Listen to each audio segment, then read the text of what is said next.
At ngayon alamin natin anong pinaka-latest, anong pinakabago sa mundo ng pampalakasan kasama si Ian Articona na poging-pogi. Siyempre, Dennis, maraming salamat dyan.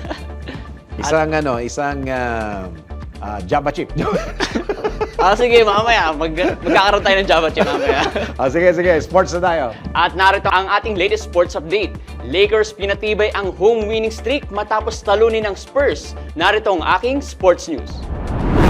Sa mundo ng palakasan, ang latest malalaman sa DWIZ Sports News. Nang ibabaw ang Los Angeles Lakers laban sa San Antonio Spurs sa score na 125-109. Pinangunahan ni Austin Reeves ang opensa ng Lakers na may 30 points habang si Luka Doncic ay nag-ambag ng 21 points, 14 assists at 9 rebounds. Sa kabila ng kakulangan sa ilang pangunahing manlalaro tulad ni LeBron James, napanatili ng Lakers ang kanilang 8 sunod na panalo sa home court.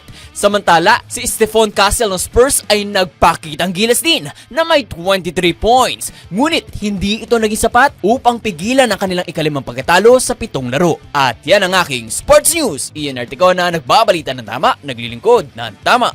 Ang balitang ito ay hatid sa inyo ng Arena Plus. Sa Arena Plus, astig sa sports. Download Arena Plus app now in App Store. You can watch it also on arenaplus.ph. Sa Arena Plus, astig sa sports. Gaming for 21 years old and above only. Keep it fun. Game responsibly.